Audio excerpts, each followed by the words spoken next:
Bonsoir à tous, bonsoir à tous. Sid avec vous. Je vais vous faire la petite analyse sur ICP.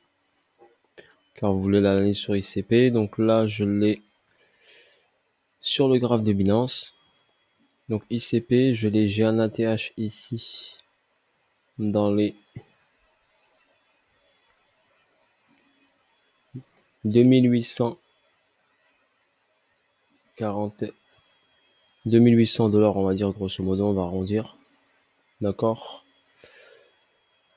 On a, hop, j'ai tracé mon Fibonacci pour la ligne des 50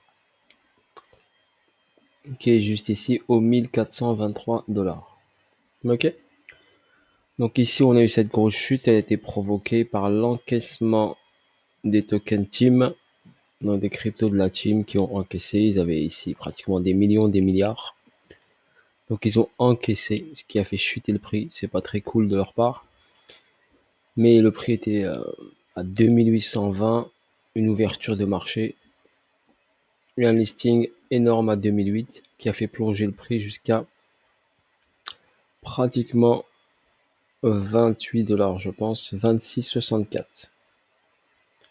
Donc 26,64, ce qui est pratiquement, on a divisé le prix par pratiquement 100, ce qui est énorme. D'accord. Donc ensuite, quand on a eu cette chute monstrueuse qui est démarrée ici, de mai 2021, et on a eu ce plus bas en juin 2021. Donc en un mois, elle a divisé par 100. Donc arrivé ici à ce niveau-là, donc vous avez créé ce palier-là, et ensuite on est redescendu, on a créé un autre palier, et ensuite on a créé un plus bas et une réaction haussière. Donc cette réaction haussière nous a validé ici la fin de la tendance baissière. Ça déjà, c'est un indicatif ici. Donc cette hausse nous a marqué cette fin d'intention baissière. Ensuite, nous avons eu un retest, une rehausse et une descente ici qui a venu prendre la liquidité du SC créé. SC créé, donc là on a le STB. Le STB qui a validé le plus bas à 26,64. Donc après, ici, la validation ici de la prise de liquidité du SC, nous avons eu ici une hausse. Donc on a pris l'argent, la liquidité, ce qui a provoqué la hausse. Donc cette hausse est venue faire quoi? Elle est venue prendre la liquidité du AR, déjà en premier lieu, ce niveau-là. D'accord, le AR a fait une incursion ici qui nous a validé le changement de caractère du marché qui était baissier et qui est reparti, qui donne des signes de hausse. Donc premier signal de hausse, deuxième signal de hausse avec la prise de liquidité du AR.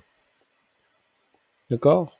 Voilà, je vous explique grosso modo. Cette zone était très intéressante, ça s'appelle un PS. Premier AR est venu chercher le PS, la zone du PS. Chute, STB est venu prendre carrément la liquidité du PS. Première piste de liquidité, redescente. Donc j'ai dit qu'on prend la liquidité, ben, il y a une redescente. Deuxième prise de liquidité, validation du dernier, plus la validation de ça et le retest de ce niveau-là. Vous remarquez bien, on est venu retester cette zone-là. C'était notre repère. D'accord? Il est venu retester ici ce niveau-là. Donc à ce niveau-là, on peut regarder ici les bougies qui nous intéressent. Donc ici à ce niveau-là, on a pris la liquidité ici du PS et on est chercher ici ce niveau-là. On va le marquer là. Voilà, ce niveau-là. On est venu chercher ce niveau. Voilà. Donc le prix est venu chercher ce niveau-là. Vous regardez bien, boum, par hasard, il est venu à un endroit bien précis. Prise de liquidité, reprise du niveau, et ici, hop, correction directe d'un coup. On est venu rechercher cette zone de demande. D'accord? On est venu la titiller une fois, deux fois. Donc si ici on a un trace un petit niveau ici, on a quoi ici? On va le mettre en bleu pour le différencier. Donc on a ici créé ce plus bas, on a créé une hausse ici, d'accord, une redescente, une prise de liquidité là, qui nous a permis ici d'engendrer directement une hausse. Donc vous voyez, chaque fois qu'on prend de la liquidité, on crée un mouvement. Là, on a créé une cause. Cette cause a donné ce mouvement. Ici, c'est comme une accumulation, si vous voulez. Ça fait SC, AR, ST, STB, retest, hausse. Ici, il est venu prendre quoi? Il est venu prendre la liquidité de ce niveau-là. Vous la voyez ici. Je vais vous la marquer rapidement. Ici, on est venu prendre la liquidité de ce niveau-là. Donc là, on est là en ce moment. Donc on est venu prendre la liquidité. Ok, de ce niveau-là, on a créé une signe. Ici, on avait quoi ici? Donc on avait un sommet. D'accord? On peut dire ici qu'on a ici un BC, un AR par exemple. Donc après, à voir comment le prix réagit. Donc logiquement, si on a une accumulation ici, on a eu un SC, un AR et un STB. STB, donc on a ici un petit test, une hausse. On peut avoir ici, on a eu un deuxième test de ce niveau, mais cette liquidité n'a pas été prise. Donc celle-ci déjà n'a pas été prise, on a un petit repère. Ici, on a quoi? On a un equal low. Donc deux niveaux au même niveau. Ok, c'est de la liquidité qui est en attente. N'oubliez pas cette mèche-là, elle nous donne une information.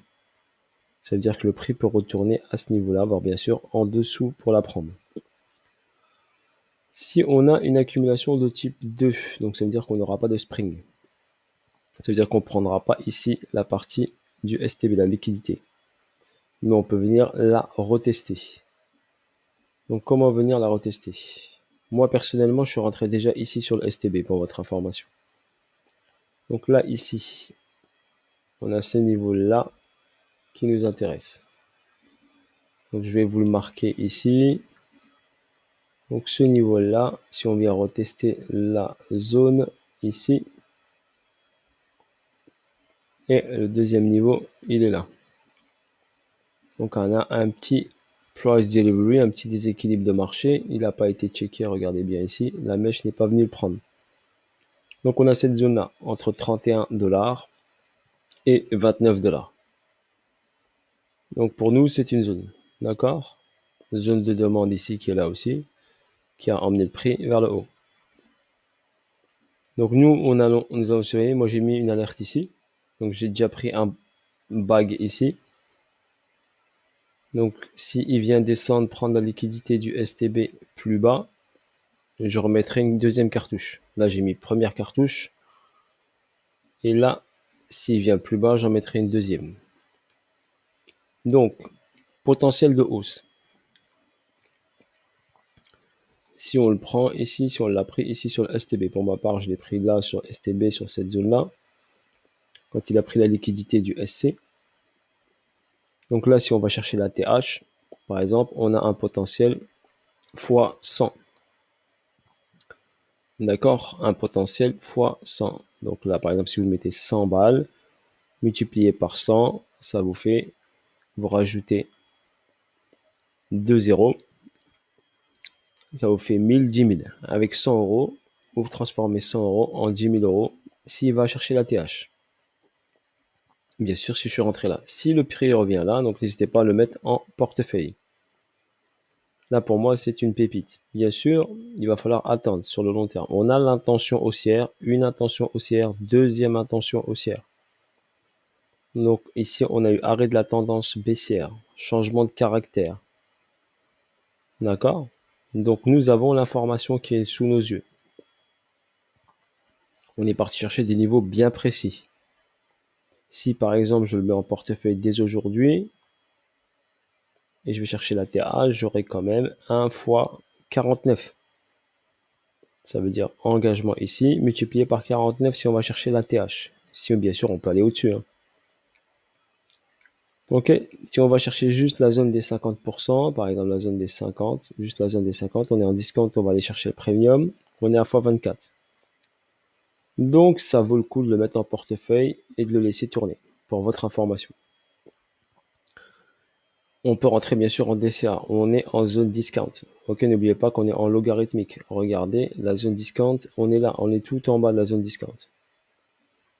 Donc bien sûr, il va falloir être pressé. Ok, si on va chercher la zone basse, potentiel exponentiel beaucoup plus important.